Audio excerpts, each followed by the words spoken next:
There's a version of you that has never needed permission to feel what you feel. A version that doesn't check the room before deciding how much to care, how much to hurt, how much to want. A version that isn't constantly translating its own inner life into something more acceptable, more appropriate, more palatable for whoever happens to be watching. You probably don't live there very often, and if you're honest with yourself, really honest, in the way most people avoid being, you might notice that somewhere along the way, without any single moment you can point to, you handed the remote control of your emotional life to the world around you, to other people's moods, to their expectations, to the invisible rules about who you're supposed to be in this particular room, with these particular people, at this particular stage of your life. And the strange thing? You did it so smoothly, so completely, that it started to feel like choice. Think about the last time you felt something deeply, something raw and real, and then immediately, almost reflexively, did a quick calculation. Is this too much? Is this the right time? Will they understand? Or will they pull back? Will I seem weak, or dramatic, or difficult? And before you ever actually felt the feeling, you'd already edited it, filed it down, found a safer, blunter version of yourself to present instead. That's not a character flaw. That's not weakness. That's something far more interesting than that, and far older than you realize.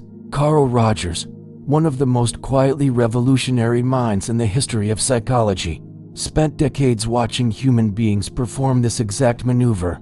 He had a word for the self that gets constructed through this process, the self built not from the inside out, but from the outside in. He called it the self-concept, and he noticed something that, once you see it, you can't unsee.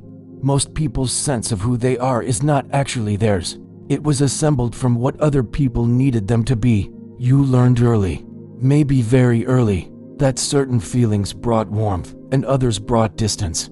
That being a certain kind of person made you safe, lovable, included, and being another kind made the room colder, the eyes more careful, the love more conditional. So you adapted. Of course you did. It was the intelligent thing to do, the survival thing to do. But here's what that adaptation costs you. And this is what nobody talks about clearly enough. It costs you access to yourself. It costs you the ability to know, in any given moment, what you actually feel versus what you've decided you're allowed to feel. It blurs the line between your experience and your performance so thoroughly that eventually, you stop being able to tell them apart. And so you find yourself, maybe right now, maybe in ways you haven't named yet, living a kind of emotional lag. Something happens, and before the feeling can even fully form, the editor kicks in, the internal censor that asks, is this appropriate? Is this proportionate? Will this make me look unstable? And you shrink it, or expand it, or replace it with something more socially legible. You feel vaguely anxious and call it stress. You feel a grief that has no name and call it being tired. You feel a flicker of genuine joy and immediately distrust it, waiting for it to be taken away, so you don't let yourself fully arrive inside it.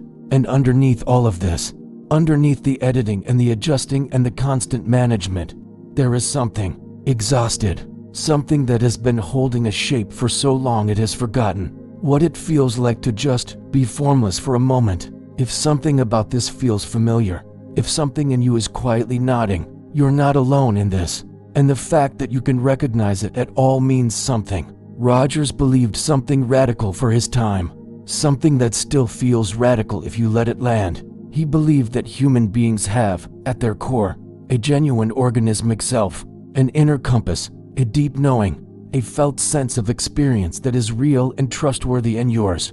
Not infallible, not perfect, but real. The way hunger is real. The way the feeling of wrongness when something violates your values is real, even when you can't articulate why. He also believed that most of the suffering he saw in people, the anxiety, the confusion, the chronic disconnection, came from a gap between that organismic self and the self-concept they'd been performing. The gap between the person you actually are and the person you've been convincing yourself and everyone else that you are.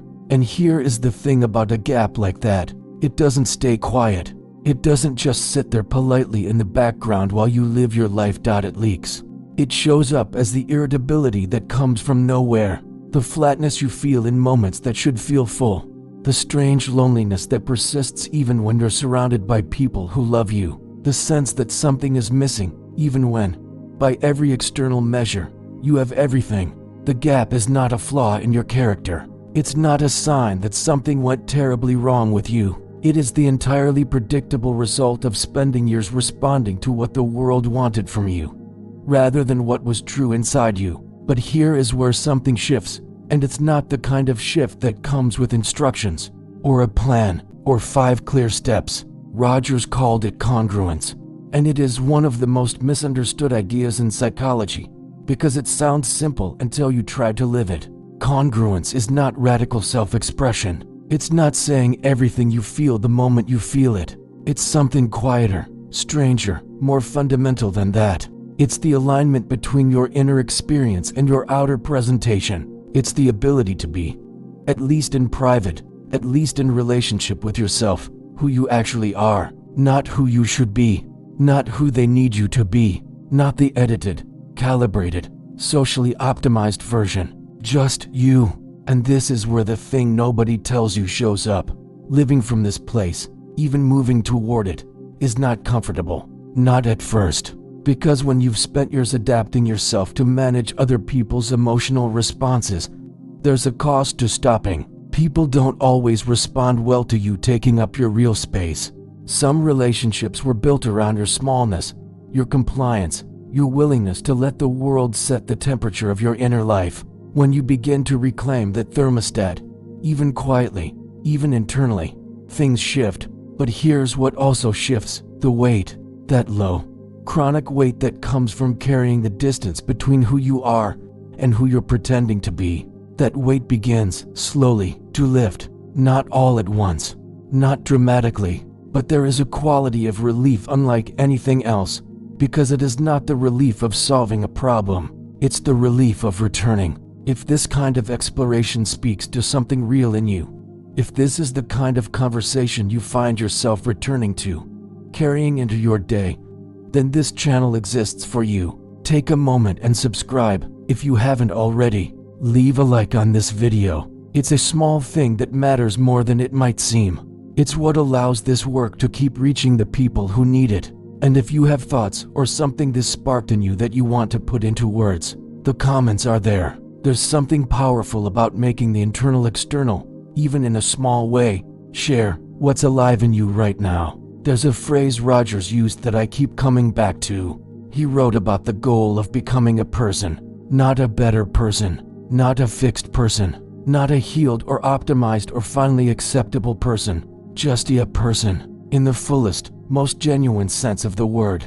That phrase used to confuse me. It seems too simple, too obvious. But the more you sit with it, the more you understand that it is actually the most difficult thing in the world for most of us. Because becoming a person, actually becoming one, requires a kind of willingness that most of us were never taught, and most of us are quietly terrified of. The willingness to experience your own experience, to feel what you actually feel, to let the world not have the final word on what is happening inside you. There is a particular cruelty in having your emotions controlled by external forces, not because it's done to you maliciously. Most of the time it isn't, but because it severs you from the one thing that is irreducibly yours, your inner life, your felt sense of being alive, the data that only you have access to about what matters to you, what hurts you, what calls to you, what you actually want from this one specific life you have been given. And when that connection is severed, when you can no longer trust your own inner experience because you've been editing it for so long, you lose something that no external achievement can replace. You can get everything right on the outside and still feel, somewhere deep, that you are watching your life from behind glass. Rogers also believed in something he called unconditional positive regard. And he didn't just think it was a therapeutic technique. He thought it was a fundamental human need, the need to be seen, fully, without conditions, to be valued not because of what you produce or perform or suppress, but simply because you exist, and your experience is real, and you deserve to have that acknowledged. Most of us received something far more conditional than that. love that came with implicit instructions, acceptance that required constant maintenance, the slow education that certain versions of you were welcome and others needed to stay hidden, and so you hid them. And now you've been hiding them for so long that sometimes you forget what exactly you were hiding. You just know there's a door you don't open, a part of the conversation you always redirect, a feeling you let yourself approach but never fully arrive at. And what makes this especially difficult is that the hiding eventually starts to feel natural. It feels like personality, like preference, like that's just who I am. But often it isn't who you are.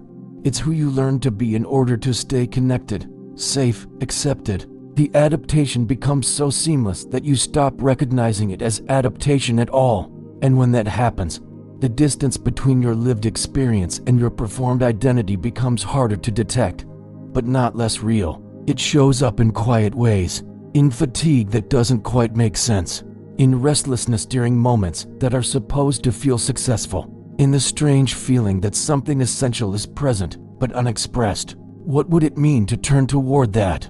Not to fix it, not to perform healing, not to do the work and check the box, just to turn toward it, with the same quality of regard that Rogers believed every human being deserves, with something approaching kindness. And here is what that turning looks like in practice, because it is worth saying plainly, even if it resists being made into a method. It looks like noticing, just that. Noticing when you're about to deflect a feeling instead of letting it land.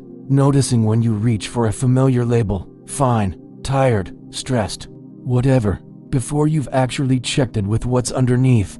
Noticing when the room is setting your temperature and you're letting it happen, without even registering the moment you gave that permission. The noticing itself is not nothing. In fact, it may be the most underestimated act of self-respect available to you, not because it fixes the pattern, but because it interrupts the automation. It inserts a pause, even a half-second one, between the stimulus and the response, between what happened and what you've already decided you're allowed to feel about it. And in that pause, something can breathe that hasn't had room to breathe in a long time. And when something finally has space to breathe, it does not usually arrive with clarity at first.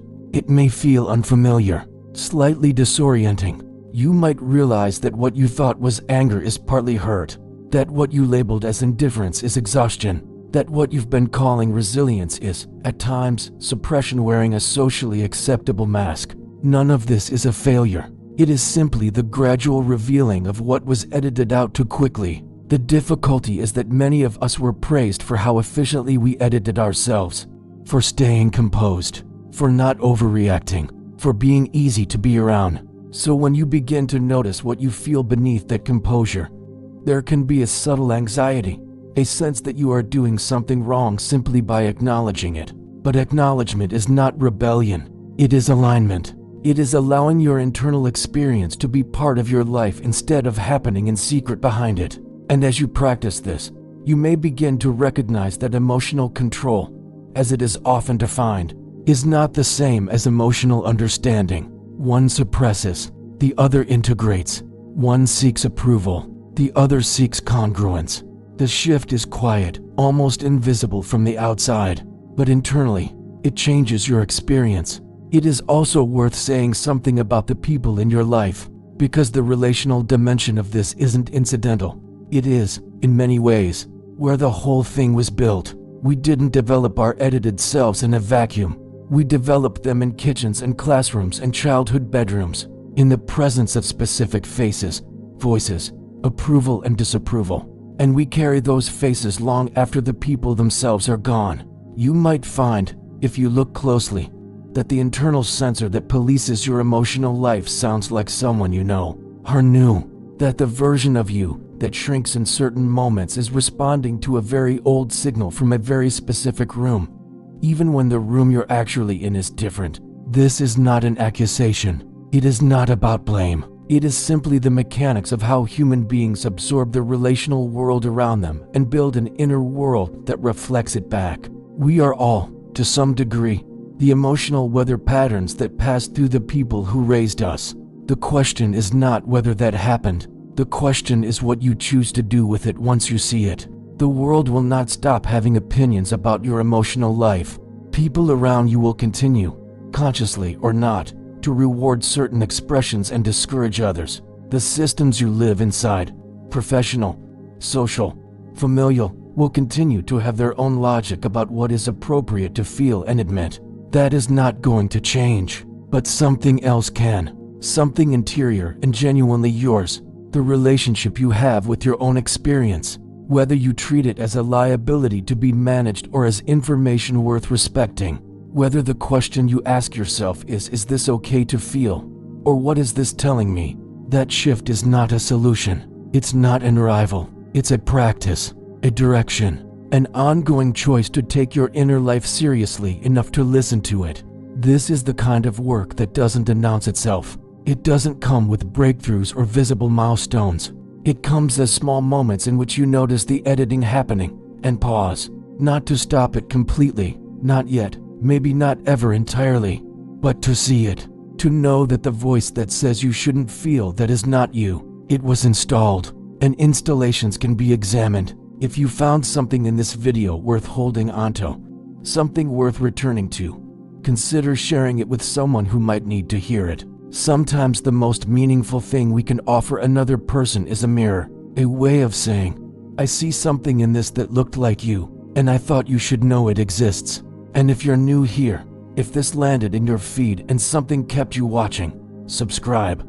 This is a space built for exactly this kind of reflection, for people less interested in quick fixes than in understanding what's actually happening inside them. You belong here. Rogers believed that the fully functioning person, his phrase for someone living in genuine contact with their experience, was not a destination, not a type of person you either are or aren't. It was a direction, a process, a continuous, sometimes uncomfortable, often quietly beautiful movement toward greater honesty with oneself. Not perfection, not certainty, not having it all figured out, just more contact, more truth, more you, in the deepest sense of the word. And maybe that's what this video is really about.